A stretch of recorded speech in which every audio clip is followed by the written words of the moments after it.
Merci à toute l'équipe de nous avoir conduits dans ces chants. J'aimerais maintenant qu'on puisse parler de maison.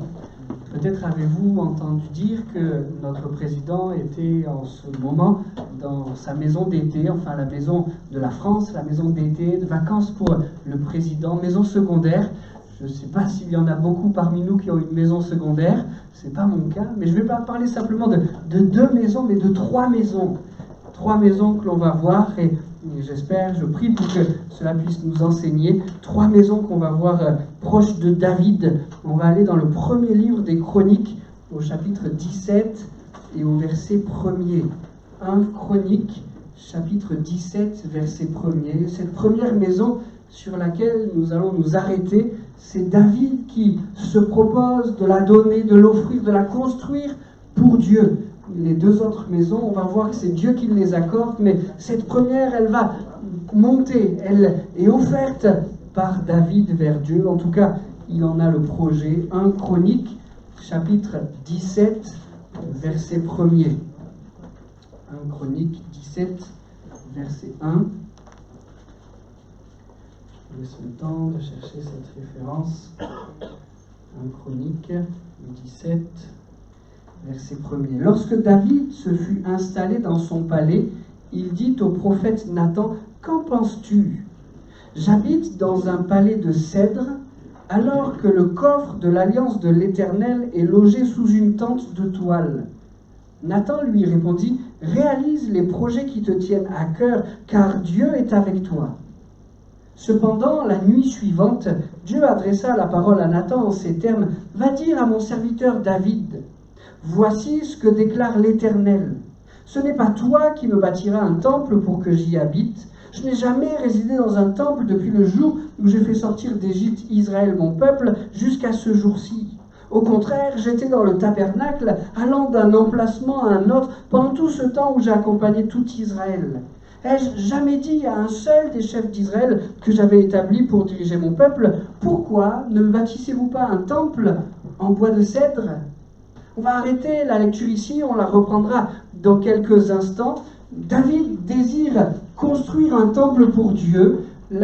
Ce qui symbolisait la présence de Dieu avec les hommes était sous une tente et David dit mais il y a besoin de construire un temple pour Dieu. Ça n'est pas que Dieu soit en désaccord avec cette idée, mais dans la suite on va le voir, Dieu va demander au fils de David d'établir, de bâtir ce temple. Mais j'aimerais commencer par m'arrêter sur le cœur de David.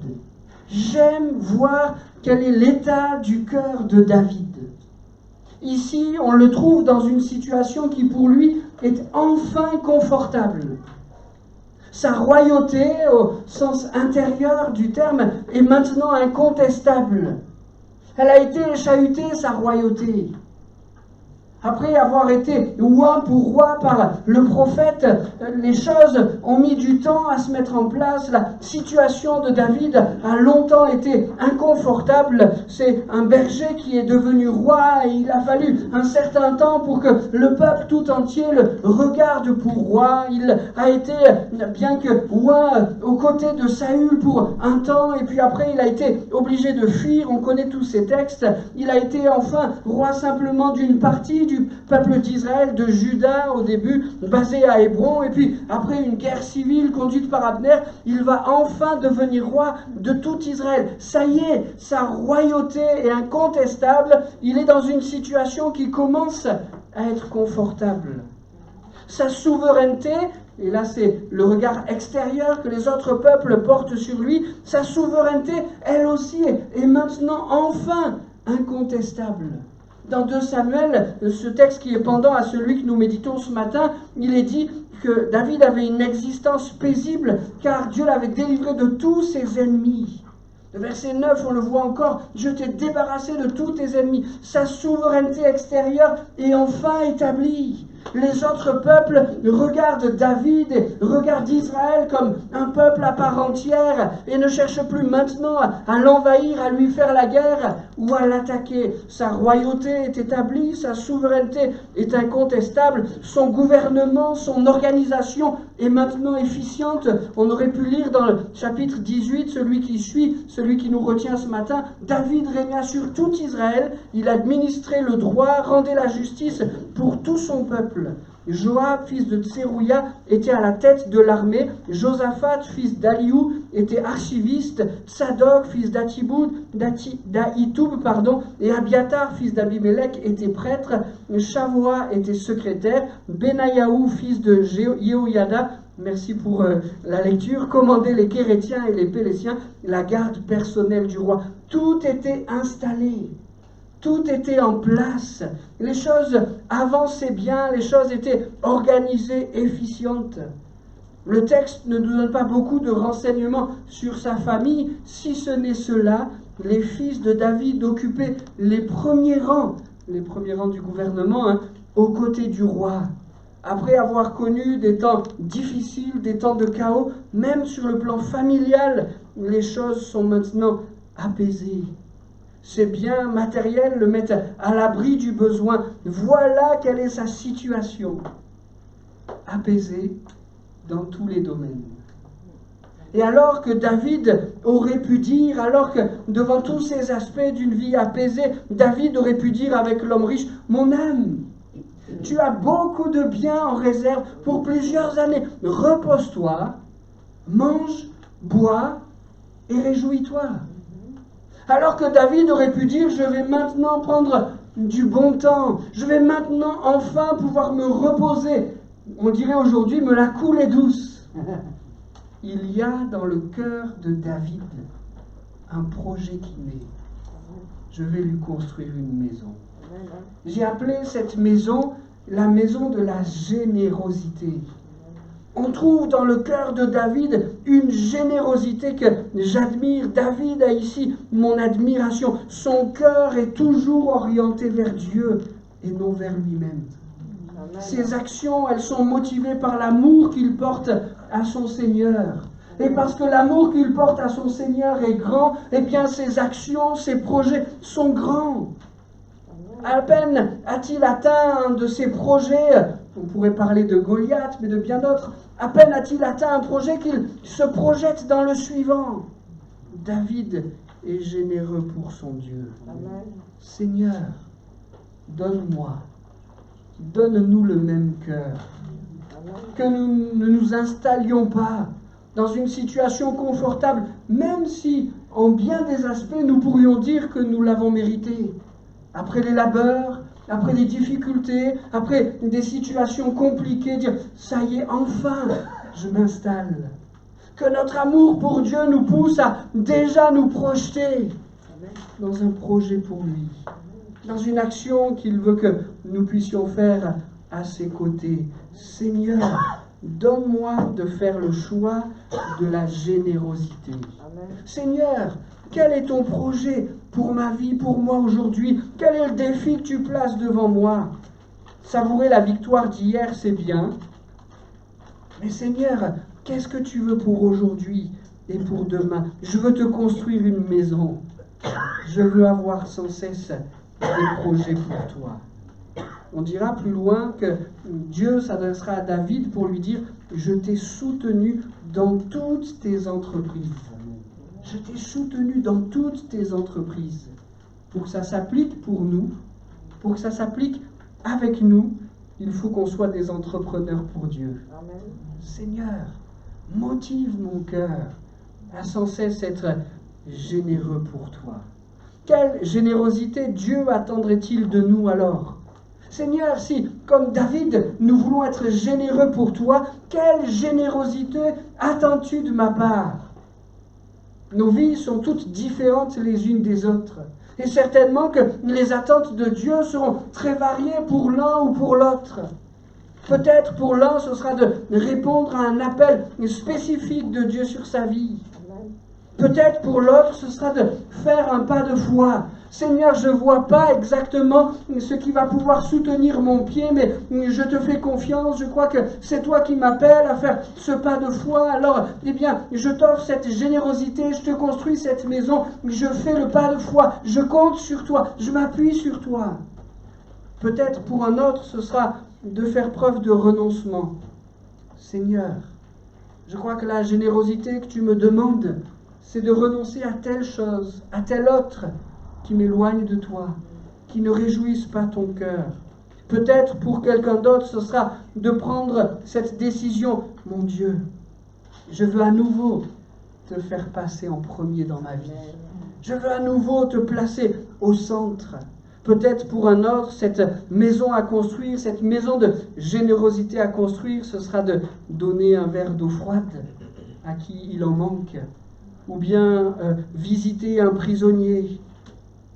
On a tous des appels différents. Dieu attend de chacun de nous des générosités différentes. Seigneur, montre-les-nous.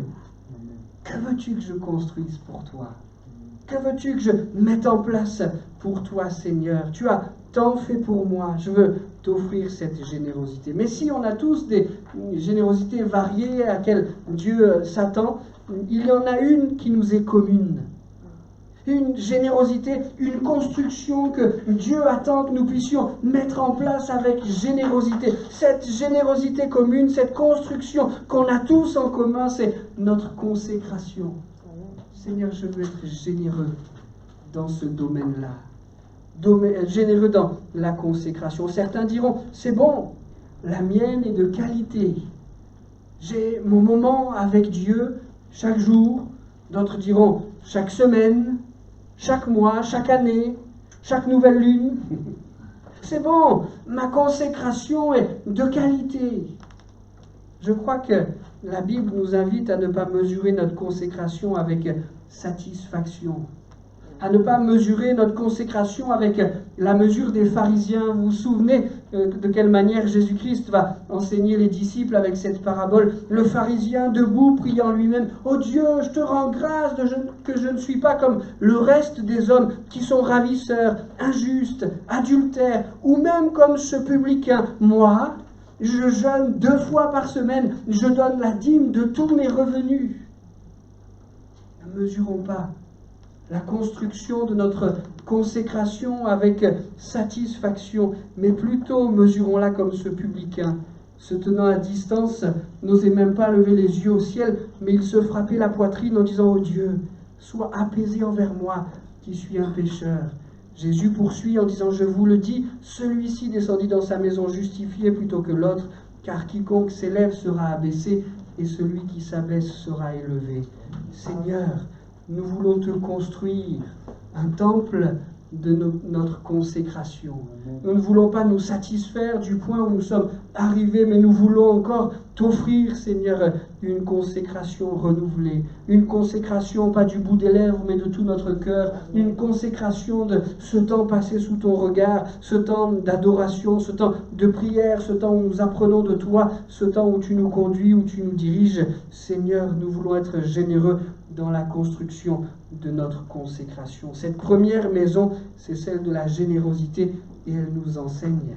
Mais ce texte nous en présente une deuxième, je l'ai appelée la maison de la grâce. Vous voulez bien lire avec moi, toujours dans 1 Chronique au chapitre 17, mais on va maintenant lire la suite à partir du verset 7 et jusqu'au verset 14. C'est Dieu qui, par la bouche de Nathan, continue à s'adresser à David. « Voici maintenant ce que tu diras à mon serviteur David. Ainsi parle l'Éternel, le Seigneur des armées célestes. Je suis allé te chercher dans les pâturages où tu gardais les moutons pour faire de toi le chef de mon peuple Israël. Je t'ai soutenu dans toutes tes entreprises, c'est ce que nous disions tout à l'heure, et je t'ai débarrassé de tous tes ennemis. Je te ferai un nom glorieux comme celui des grands de la terre. J'attribuerai un territoire à mon peuple Israël où je l'implanterai pour qu'il puisse habiter chez lui et qu'il ne soit plus inquiété et maltraité comme auparavant par des hommes méchants, comme à l'époque où j'avais établi des chefs pour mon peuple Israël. Je soumettrai tous tes ennemis. Enfin, je t'annonce que je te bâtirai une dynastie. Quand le moment sera venu pour toi d'aller rejoindre tes ancêtres, j'établirai après toi l'un de tes descendants, l'un de tes fils pour te succéder comme roi, et j'affermirai son autorité royale. C'est lui qui me construira un temple, et je maintiendrai toujours son trône. Je serai pour lui un père, et il sera pour moi un fils. Je ne lui retirerai jamais ma faveur comme je l'ai retirée à celui qui t'a précédé. Saül, on s'en souvient. Je le maintiendrai pour toujours dans ma maison et dans mon royaume, et son trône sera inébranlable à perpétuité. Amen. Cette deuxième maison, on la voit particulièrement dans ce dernier verset que nous venons de lire. Je le maintiendrai pour toujours dans ma maison et dans mon royaume, et son trône sera inébranlable à perpétuité. David dit à Dieu, je vais te construire une maison. On a appelé cette maison la maison de la générosité. Je veux construire la maison de Dieu parmi les hommes. Et Dieu répond, mais je vous ai construit un lieu d'habitation dans ma maison. Est-ce qu'on réalise la grâce que Dieu accorde à David et à l'humanité? David dit, Dieu, viens habiter dans la maison que je viens te construire. Et Dieu lui répond, d'accord, ton fils me construira une maison. Mais ce que je te propose aujourd'hui dans ma grâce, c'est que toi et lui, vous habitiez ma maison. Quelle grâce! Quelle bénédiction! Je le maintiendrai pour toujours dans ma maison, dit Dieu, et dans mon royaume, et son trône sera inébranlable à perpétuité. Quelle grâce immense! Quelle grâce immense! Cette grâce est tellement grande qu'elle est soulignée de différentes manières dans les versets que nous venons de lire. Cette grâce de Dieu pour David, et donc pour nous, on la voit dans l'expression de son parcours. Dieu dit, je suis allé te chercher dans les pâturages où tu gardais les moutons pour faire de toi le chef de mon peuple, Israël. Est-ce que ce n'est pas une grâce immense? Amen. Qui aurait regardé celui qui gardait les moutons comme le futur roi, peut-être le plus grand roi d'Israël? Personne. Mais Dieu l'a regardé ainsi. Et Dieu lui a accordé cette grâce. Il est allé le chercher parmi les moutons pour le placer sur le trône de son peuple. Amen. La grâce de Dieu est ainsi. Et si il n'y a pas beaucoup de bergers, est-ce qu'il y en aurait parmi les visiteurs là? Non, ça serait un hasard. Hein? Non, il n'y en a pas. S'il n'y a pas de bergers au milieu de nous, je veux réaliser, et je me mets le premier dans cette liste, que Dieu n'est pas venu nous chercher dans les pâturages, mais dans la boue de notre péché. Amen. La Bible donne cette expression, quand nous étions loin de lui dans le péché, nous étions comme dans la boue. Certains traducteurs ont même dit comme dans les ordures. Et Jésus est venu nous chercher. Amen. Hier, il est venu chercher David parmi les moutons. Nous, il est venu nous chercher dans notre péché. Il nous a saisis par la main. Il nous a pardonné. Il a fait de nous des nouvelles créatures. Et même, on le dira pour clôturer ce message, il nous a fait asseoir sur des trônes avec les grands. Amen. Quelle bénédiction! Quelle grâce immense! Dieu a fait pour David et pour nous. Cette grâce, on la voit dans son parcours, dans notre parcours, mais on la voit aussi au verset 8 dans le nom. Dieu dit à David, je te ferai un nom glorieux. Est-ce que c'est pas là aussi le symbole de cette maison que Dieu bâtit pour David, une maison de la grâce? Je te ferai un nom glorieux. Il nous donne, il nous a donné à nous aussi un nom glorieux. Le nôtre était abîmé, il nous a donné le sien. C'est l'apôtre Paul qui dit aux Galates, mais lorsque le moment fixé par Dieu est arrivé, il, c'est-à-dire Dieu, a envoyé son Fils, né d'une femme et placé par sa naissance sous le régime de la loi. Et pourquoi a-t-il fait cela? Pour libérer ceux qui étaient soumis à ce régime. Il nous a ainsi permis d'être adoptés par Dieu comme ses fils et ses filles. Amen. Amen. Le pouvoir de l'adoption, la grâce immense qui nous est accordée, celle d'être adoptés par Dieu. Il fait reposer sur nous son nom glorieux, et c'est là aussi une grâce immense. On voit la maison de la grâce aussi dans la victoire que Dieu promet dans le combat spirituel. Au verset 10, mais aussi au verset 7, Dieu dit à David, je t'ai débarrassé de tous tes ennemis. Nous en avons. Ah bon? Ils ne s'appellent pas les Philistins, ils ne s'appellent pas les Ammonites ou quelque autre peuple d'une partie du monde. Mais la Bible nous en cite un, celui qu'elle appelle l'ennemi de nos âmes. Et il cherche toujours à nous faire tomber. Dans l'évangile de Jean, au chapitre 10 et au verset 10, elle le symbolise même par un loup ravisseur, un lion dévorant, cherchant qui il pourra dévorer. Elle dit de lui qu'il est comme un voleur qui ne cherche qu'à dérober, égorger, détruire. Je voudrais m'arrêter quelques instants sur ces trois mots. L'ennemi de nos âmes, celui pour qui Dieu nous fait la promesse, je t'ai débarrassé de tous tes ennemis. L'ennemi de nos âmes ne cherche qu'à dérober, égorger et détruire. Commençons par peut-être le plus radical de ces trois mots, égorger. Un mot fort pour signaler le fait que la vie est enlevée, la vie est ôtée. Notre ennemi veut enlever tout ce qu'il y a de vivant en nous, tout ce qu'il y a de vie en nous.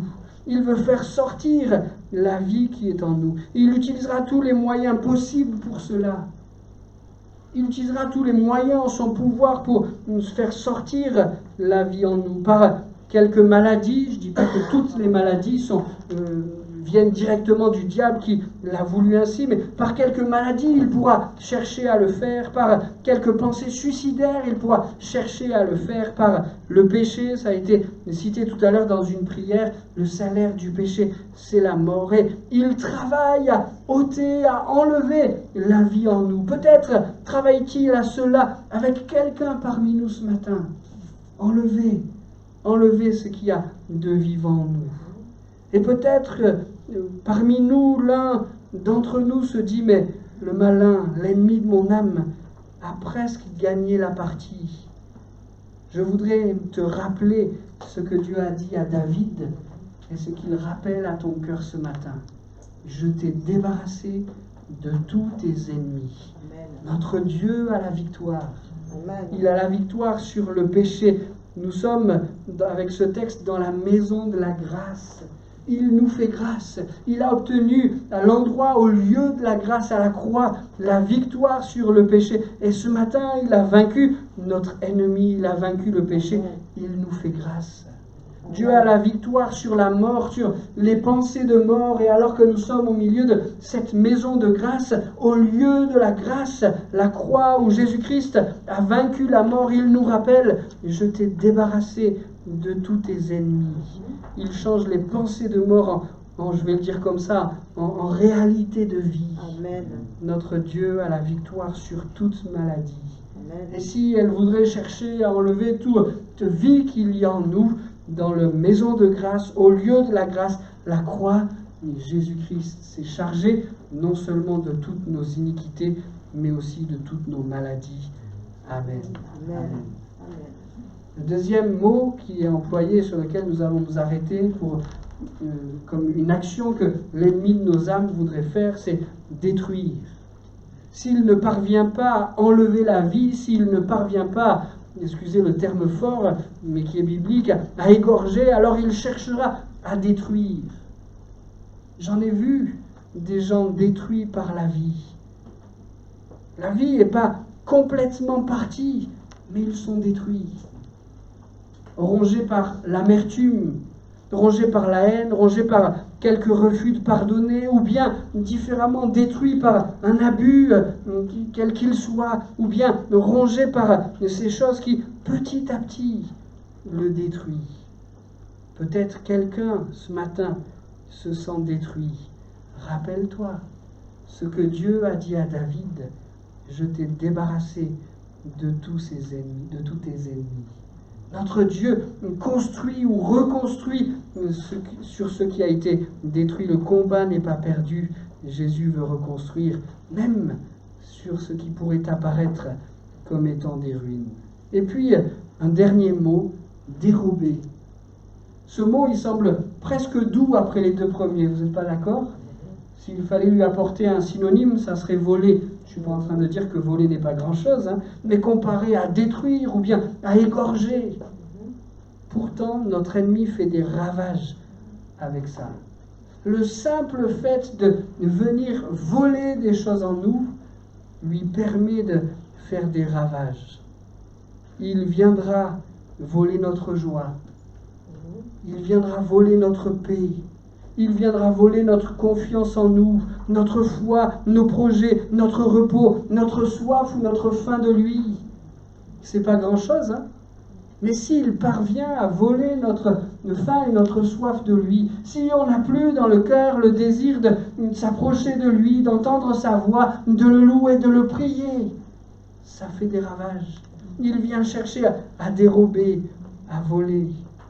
Peut-être a-t-il volé quelques-uns parmi nous ce matin? Ou cherche-t-il à le faire? Rappelle-toi ce que Dieu a dit à David: je t'ai débarrassé de tous tes ennemis. C'est une grâce immense qu'il a accordée à David, le fait de le mettre à l'abri de ses ennemis. C'est une grâce immense qu'il veut renouveler pour chacun d'entre nous. Nous sommes dans la maison de grâce et cette grâce, il veut nous l'accorder dans son royaume, prenant la victoire qu'il nous a acquise. Amen. Amen. Dans cette maison, on voit aussi la grâce par cette promesse, la verset 9, « J'attribuerai un territoire à mon peuple Israël où je l'implanterai pour qu'il puisse habiter chez lui. » Une grâce territoriale, une grâce sur le territoire. Pour actualiser cela, on pourrait dire une grâce qui se répand même sur nos biens matériels. Sans tomber dans la fausse doctrine de la théologie de la prospérité. On ne rentre pas, bien sûr, dans ces choses, même on les condamne. La Bible ne présente pas les choses ainsi. Sans tomber dans cette fausse doctrine, nous pouvons dire que Dieu veut que sa grâce repose aussi sur notre moût et sur notre huile, sur nos biens matériels. Après l'esclavage en Égypte, après les pérégrinations du peuple dans le désert, après la conquête de Canaan qui, bien que Dieu les a accompagnés, n'a pas été de tout repos, le peuple est maintenant installé dans des maisons. Il fait ses cultures, il fait ses récoltes. Dans la maison de grâce, notre Dieu prend soin de ses enfants. Et on voit ici la grâce qui est accordée à David. Vous êtes installé, vous serez installé dans un territoire. Je crois que dans la maison de grâce, notre Dieu veut prendre soin de nous. Amen. Il veut nous faire grâce dans tous les domaines de notre vie. Merci Seigneur pour cela. Mais je crois aussi que cette grâce territoriale, elle nous encourage à l'évangélisation. Vous êtes d'accord avec ça? Dieu dit à son peuple, je t'ai donné ce territoire, ce terrain. Et je crois que de la même manière, Dieu le dit à l'Église, j'attribuerai un territoire à mon peuple, je l'implanterai pour qu'il puisse habiter chez lui. Seigneur, tu nous as placés ici et nous voulons être des témoins efficaces pour toi. Nous voulons parler de toi, dire tes hauts faits, ta grandeur, ta majesté, ta magnificence, et nous voulons prier pour que ce témoignage dans les cœurs de ceux qui nous entourent puisse porter du fruit pour ta gloire. Amen. Amen. Et puis je voudrais parler d'une troisième et d'une dernière maison. Amen. On la trouve dans ce texte.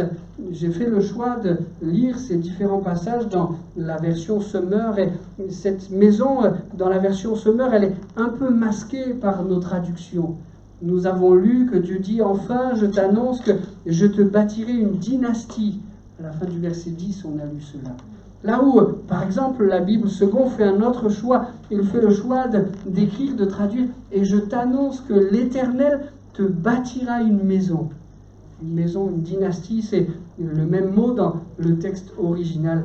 Mais je crois que cela va nous enseigner pour terminer cette prédication. J'aime l'humour de Dieu. David lui dit, Dieu, j'ai pour projet de te construire une maison. On l'a souligné, on a souligné la générosité de cette démarche. Et Dieu lui répond, non, c'est moi qui vais te construire une maison. C'est moi qui vais te construire une dynastie. Ça ne va pas être une maison faite de moellons et de ciment, mais ça va être une maison faite de fils, de filles. Ça va être une dynastie.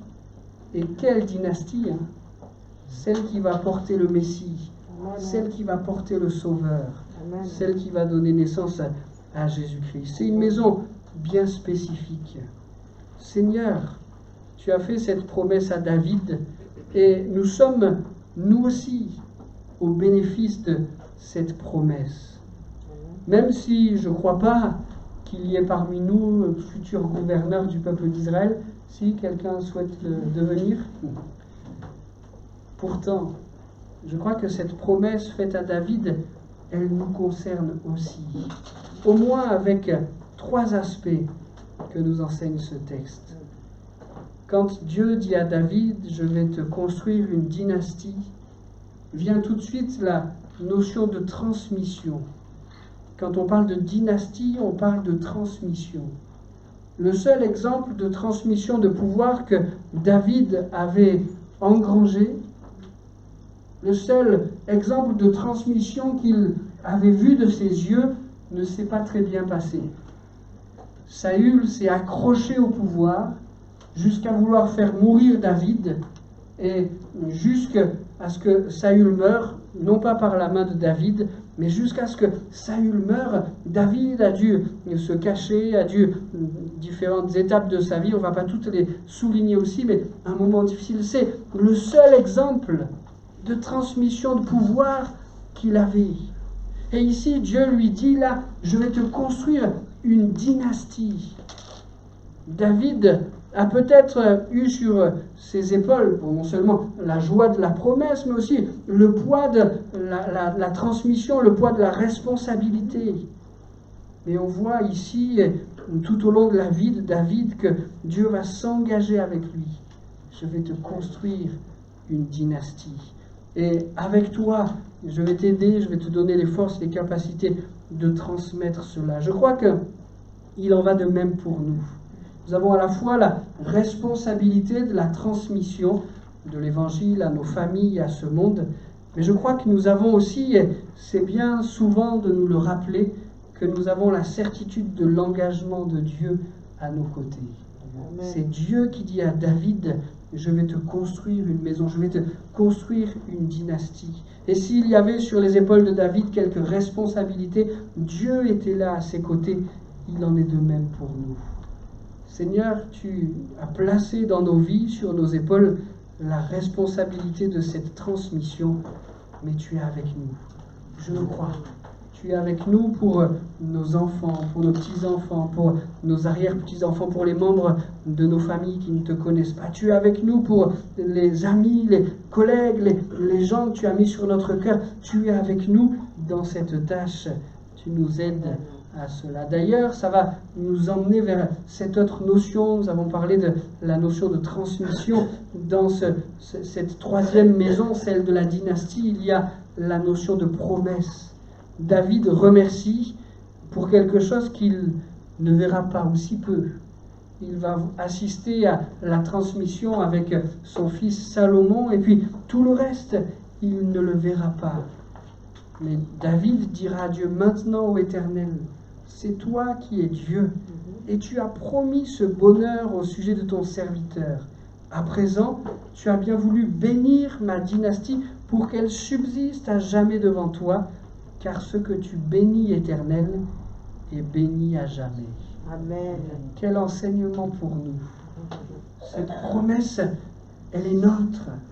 Quand nous sommes devant des promesses qui ne sont pas encore accomplies, notamment quand elles touchent nos enfants, notre descendance, nos petits-enfants ou nos proches, c'est quelquefois difficile. Disons avec David, Éternel, tu as voulu bénir ma maison, ma dynastie, ce que tu bénis, Éternel, est béni à jamais. Amen. Amen. Et puis un dernier enseignement dans cette expression, notre dynastie. Seigneur, tu as fait de nous cette dynastie. Vous le savez, une dynastie, ce n'est pas simplement un synonyme de famille, mais ça signifie une famille qui règne. Et en cela, la promesse qui a été faite à David, elle nous concerne encore comme au premier chef. Nous sommes participants de la dynastie à laquelle Dieu a fait cette promesse, celle de David. Salomon a succédé à David. Christ a succédé à cette dynastie, si on fait le raccourci, à Salomon et à David. Et nous régnerons avec lui. Amen. Alléluia. Cette promesse qu'il y a des milliers d'années a été faite à David, elle est toute actuelle et elle est pour nous aujourd'hui.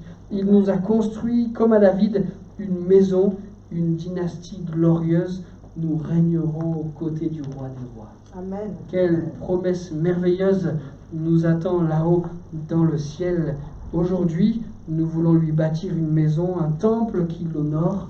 Lui est en train de nous préparer une place dans son règne. Amen. Amen. Redisons cela. Nous lui bâtissons un temple comme c'était le projet pour David, un temple qui l'honore. Lui est en train de nous préparer une place dans son royaume. Amen.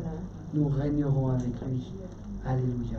Ces trois maisons, celle de la générosité, celle que David veut offrir à Dieu. Seigneur, nous voulons te construire cette maison. Que nous soyons généreux pour toi.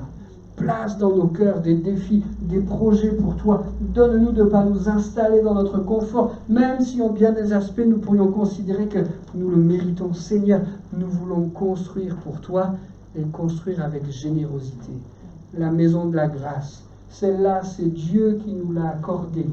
Il a fait de nous ses enfants, il nous a pardonné, il nous libère de nos ennemis, même de l'ennemi de nos âmes.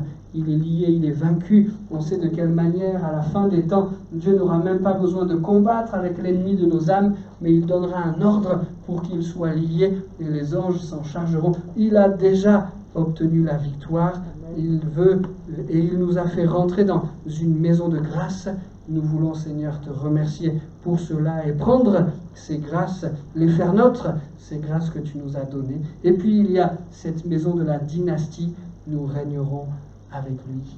Amen. Amen. Je vais inviter l'équipe là, de louanges à venir me rejoindre. On va reprendre le chant que nous avons chanté tout à l'heure, qui nous parle de la victoire que Dieu nous permet d'obtenir.